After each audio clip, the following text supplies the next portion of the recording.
الحمد لله رب العالمين والصلاة والسلام على سيد المرسلين وعلى آله وأصحابه أجمعين أما بعد فأعوذ بالله من الشيطان الرجيم بسم الله الرحمن الرحيم ألف لام ميم ذلك الكتاب لا ريب فيه هدى للمتقين صدق الله العظيم وأيضا قال الله تبارك وتعالى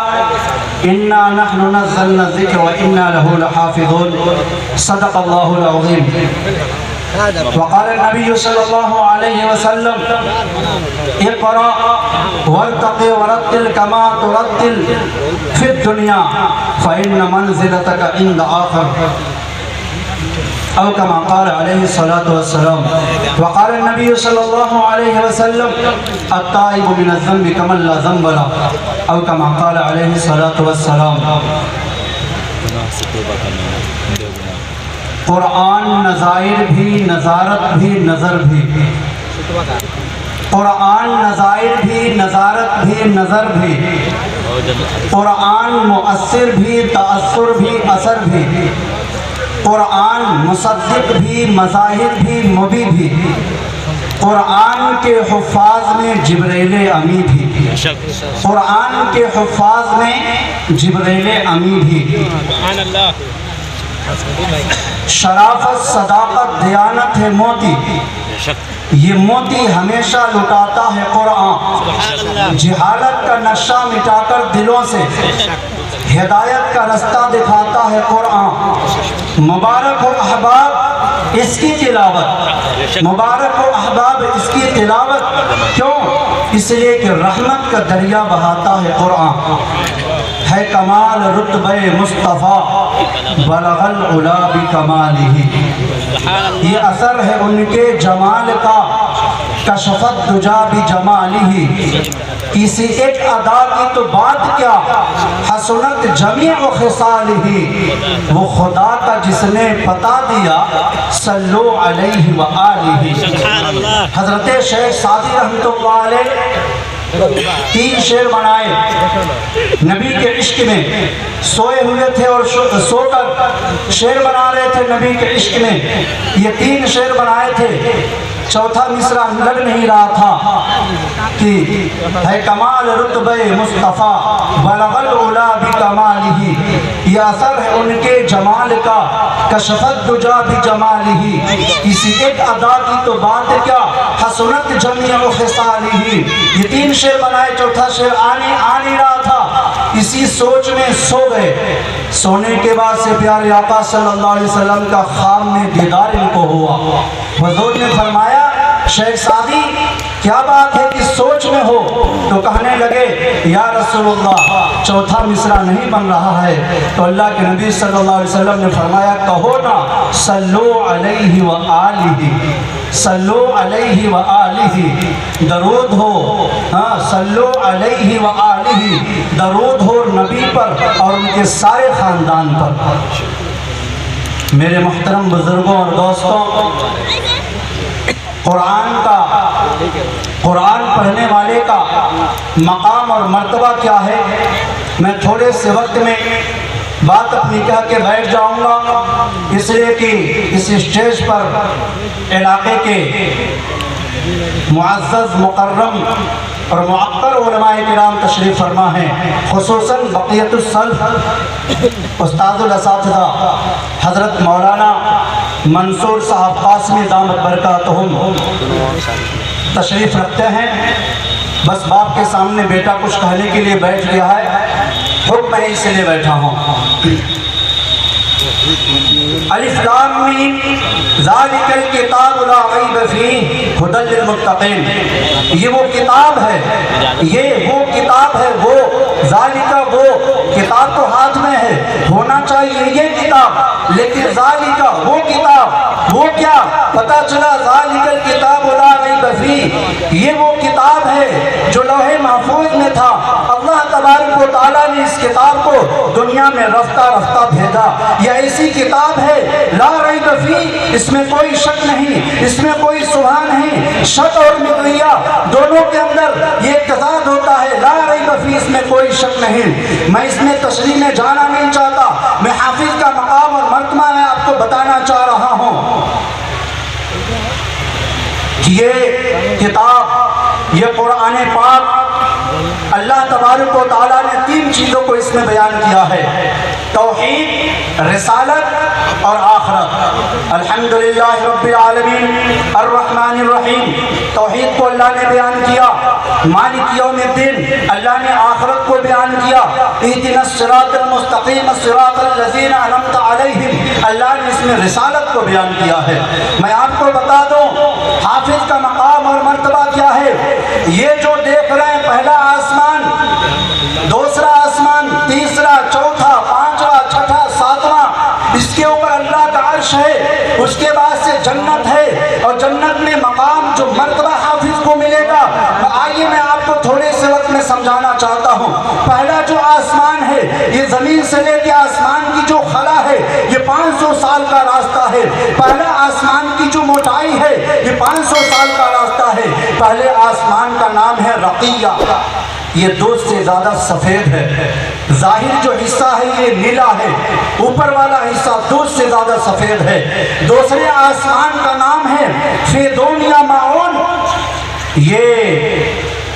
لوہے کا بنا ہے، لوہے کا، جس سے روشنی کی شعاعیں پھوٹتے ہیں۔ تیسرا آسمان، اس کا نام ہے ملکوت یا ہاریون، یہ تانبے کا بنا ہے۔ چوتھا آسمان، اس کا نام ہے ظاہرہ، یہ آنکھوں میں خیرگی پیدا کرنے والی سفید موتی سے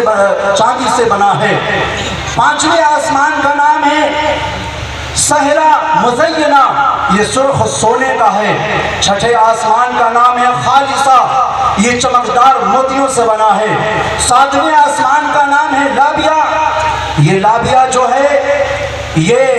سرخ یاقوت کا بنا ہے، اور اسی سرخ یاقوت والے آسمان پر بیت معمور ہے۔ قرآن میں اس کا تذکرہ ہے، والطور وکتاب مسطور فی رق منشور والبیت المعمور والسقف المرفوع۔ میں آپ کو بتا دوں اس کے اوپر اللہ کا عرش ہے، اور اللہ کے عرش جو ہے وہ کرسی ہے، اور کرسی اللہ کی کتنی بڑی ہے، وسع کرسیہ السماوات والارض، ساتوں زمین و آسمان اس کرسی میں سما جائے۔ اس کرسی کو اللہ کے 8 فرشتے اٹھائے ہوئے ہیں۔ پھر سے جنت ہے، اس جنت میں جب حافظ جائے گا تو سنیے، ان فی الجنت نہرا اسمہ ریان، جنت میں ایک نہر ہے جس کا نام ریان ہے، علیہ مدینۃ من مرجان، وہ ریان والی جو نہر ہے اس پر مرجان کا ایک شہر آباد ہے۔ وہ شہر کیسا ہے؟ لہو 70,000 باب، 70,000 اس کے دروازے ہیں، من ذہب و فضہ، ایک دروازہ سونے کا، ایک دروازہ چاندی کا اس کا ہے۔ یہ کس کو دیا جائے گا؟ لحامل القرآن، حافظ قرآن کو دیا جائے گا، حافظ قرآن کو دیا جائے گا۔ ویقال لصاحب القرآن، حافظ قرآن سے کہا جائے گا اقرا، پڑھ، ورتقِ ورتل کما ترتل فی الدنیا فإن منزلۃ الآخرہ، پڑھ جس طرح دنیا کے اندر پڑھتا تھا اسی طرح پڑھ۔ 6,666 آیت پڑھنے کے بعد اس کا مقام اور مرتبہ اتنا بلند ہوگا۔ میں آپ کو بتا دوں ترکی کا بادشاہ جس کا نام تھا سلطان عبد المجید، اس نے جب مسجد نبوی کی تعمیر کی بنوائی تو دنیا بھر کے کاریگروں کو بلایا اور استنبول کے ایک بستی میں انہیں ٹھہرا دیا، اور سارے کاریگروں سے کہا کہ سارے کاریگروں سنو، اپنے اپنے بچے کو حافظ بناؤ۔ سارے کاریگروں نے اپنے اپنے بچے کو حافظ بنایا، تو اس طریقے سے 3,000 حفاظ تیار ہو گئے۔ 3,000 حفاظ تیار ہوئے، اور 3,000 حفاظ بہترین کاریگر تھے، معیاری کا کام بھی کرتے تھے اور قرآن پاک بھی پڑھتے تھے۔ پھر اس استنبول سے ترکی کے بادشاہ سلطان عبد المجید نے مدینہ بھیجا کہ جاؤ مسجد نبوی کی تعمیر کرو۔ وہ مسجد نبوی کی تعمیر کرتے تھے، پتھر لا کے جب اس پہ رکھتے تھے تو قرآن پاک کی آیت پڑھتے تھے، اور وہ پتھر تھوڑا سا بڑا ہو جاتا، پھر سے وہاں سے اٹھاتے، پھر سے بستی میں لے جاتے، اس کو تراشتے خراش کرتے تھے، اور ٹھک ٹھک کی آواز تاکہ ہمارے آقا صلی اللہ علیہ وسلم کے کان میں نہ پڑے، اس لیے دور لے جا کر اس کو تراشتے، پھر سے لا کے لگاتے، اگر پتھر کوئی بڑا ہو جاتا پھر سے اس کو اسی بستی میں لے کے جاتے۔ یہ حافظ کا مقام اور مرتبہ ہے۔ میں آپ کو بتا دوں، یہ جو شعبان کا مہینہ چل رہا ہے اس میں ہم کو توبہ کر لینا چاہیے۔ رات کا جب آخری پہر ہوتا ہے اللہ تبارک و تعالیٰ اعلان کرتا ہے، اے دنیا کے بادشاہوں، امام زین العابدین رحمۃ اللہ علیہ رات کے وقت اٹھ کے تہجد کی نماز پڑھتے تھے اور کہنے لگے غارت النجوم، ستارے سو گئے، وحدات العیون، دنیا بھی سو گئی، اے اللہ انت حی القیوم، تو زندہ ہے تو قائم ہے، لا تاخذک سنۃ ولا نوم، تجھے نہ نیند آتی ہے نہ اونگ آتی ہے۔ پھر سے وہ کہنے لگے وہ نام ملوک کی دنیا کے بادشاہ بھی سو گئے، وہ غلقت الابواب ہم، ان کے دروازے بھی بند ہو گئے، ہاں ان کے دروازے بند ہو گئے اور ان کے پہرے دار جاگ رہے ہیں۔ اے اللہ تو ایسا ہے، نہ تو سوتا ہے نہ تجھے اونگ آتی ہے۔ دنیا کے بڑے بڑے بادشاہ آئے چلے گئے، ایک بادشاہ قبرستان سے گزر رہا تھا، ایک پرانی کھوپڑی پہ اس کا پاؤں پڑ گیا، کھوپڑی سے آواز آئی سنبھل کے چل اے ذرا بے خبر، میں بھی کبھی کسی کا سرے پرغرور تھا۔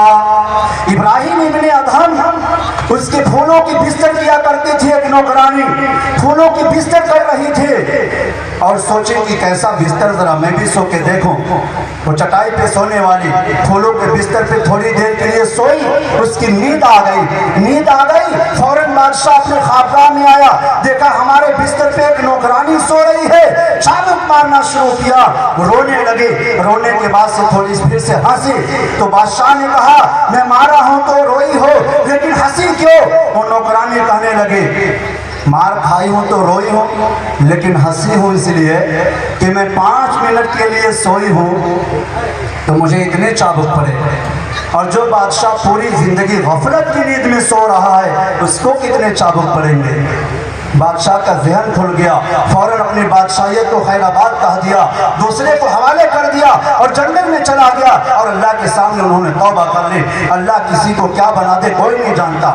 گدا کو بادشاہ یا بادشاہوں کو گدا کر دے، گدا کے معنی فقیر، بادشاہ بادشاہ ہے، فقیر فقیر ہے۔ گدا کو بادشاہ یا بادشاہوں کو گدا کر دے، میرے مالک تو جب چاہے کسی کو کیا سے کیا کر دے، کبھی کو کبھی منڈی کبھی پھر قید میں یوسف، کبھی وہ مصر کا قیدی مصر کا بادشاہ کر دے۔ یا تو آپ لوگ کچھ سمجھ میں نہیں آ رہا یا سبحان اللہ کہنا نہیں چاہتے ہیں تو مسکرا کے کہیے نا سبحان اللہ۔ ابھی حضرت قاری سہیل صاحب آئیں گے، اتنا سبحان اللہ کہلوائیں گے، خوب شور کریں گے۔ گدا کو بادشاہ یا بادشاہوں کو گدا کر دے، میرے مالک تو جب چاہے کسی کو کیا سے کیا کر دے، کبھی کنواں کبھی منڈی کبھی پھر قید میں یوسف، کبھی وہ مصر کا قیدی مصر کا بادشاہ کر دے۔ اللہ تبارک و تعالی ہم سب کو کہنے اور سننے سے زیادہ عمل کرنے کی توفیق عطا فرمائے۔ حیات باقی، ملاقات باقی، زندگی رہے گی تو پھر سے ملیں گے امیر۔ آپ پائیں نہ پائے، روشنی میں نے دیا جلا کے سر عام رکھ دیا۔ وآخر الدعوانا الحمدللہ رب العالمین۔